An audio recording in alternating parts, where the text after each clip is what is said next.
It's a happy day. I know I have been silent for a while. I think the last you heard from me, I was trying to drive across Canada and parts of the United States in major snowstorms. And then I sent you an update saying I bought a van. I am at my storage unit right now, and today's the day that I get my van. So I'm back. It was mentally exhausting for me to be back in Ottawa, Ontario, Canada, with so much to do, so many medical appointments, and moving out of the SUV, which I have now torn apart with my friend Craig Pedersen, who you're going to meet because he's helping me with the van build at his home and has given me, with his beautiful partner, Deborah Lynn, a place to stay for the last 2 weeks. And today I get to drive my new van completely empty for the very first time. It is new. I cashed out some retirement money to get a new van because it's going to be in my life for a long time. It's extended and high top, so it's big. She's a monster, and her name is Gallivant, thanks to Craig Pedersen. Sorry, I'm gonna sneeze. I think I'm gonna sneeze. So Gallivant and I are spending the next 4 to 5 days with Craig Pedersen, putting in the IKEA bed. Here at the storage unit, I have the rails.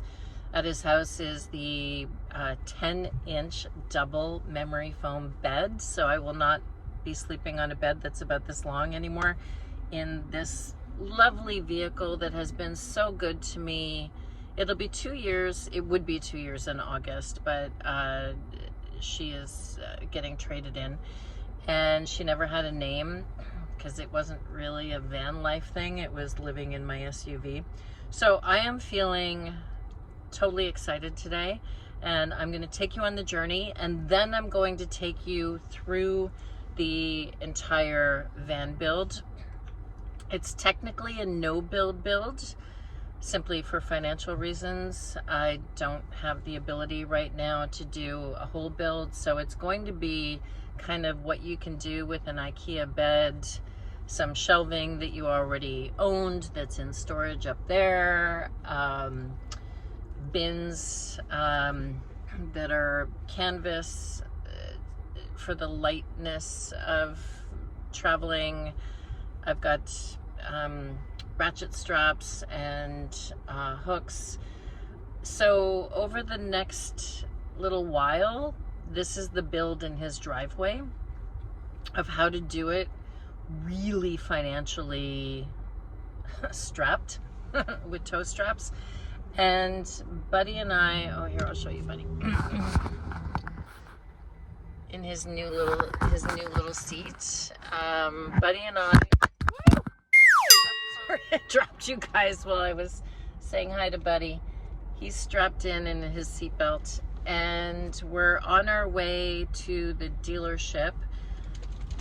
First we have to pick up the insurance papers, then we go to the dealership, then we go to pick up a vintage Army trunk from my very good friend Janet Gray that I'm going to use for storage in the garage. My bike is in for servicing. We picked that up on Sunday. This is Friday, and the bed height is being measured exactly so that I can slide my bike in there and get back to biking, which I love, and it's pretty much the only physical activity that doesn't hurt at this point. If you're new to the channel, 4 years ago, the first week of June, I was in a very serious head-on collision by somebody who ran a stop sign.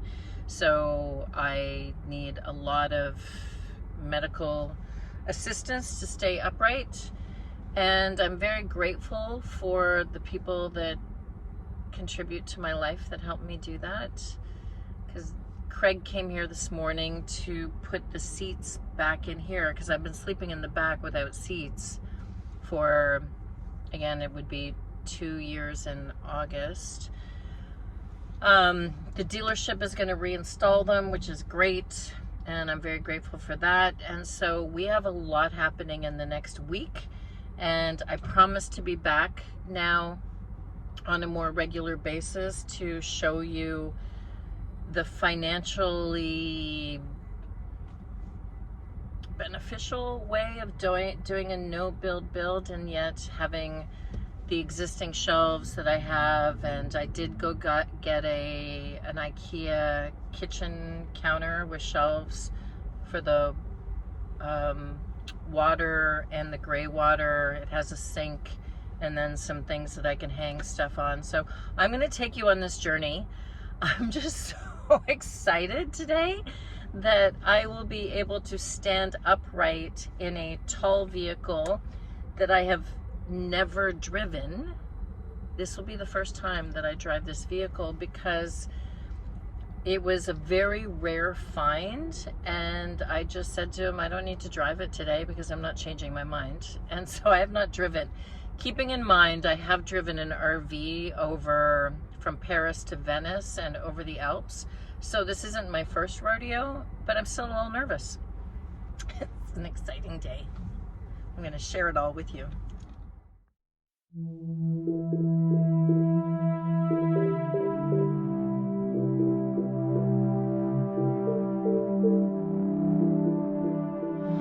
Okay, so it has begun. I have to take off these black panels in order to glue on some insulation, and that requires popping out all these little grommets. So as you can see, I've already made some progress. You're going to meet Craig soon, who's helping me with this project, but that is what we're doing today.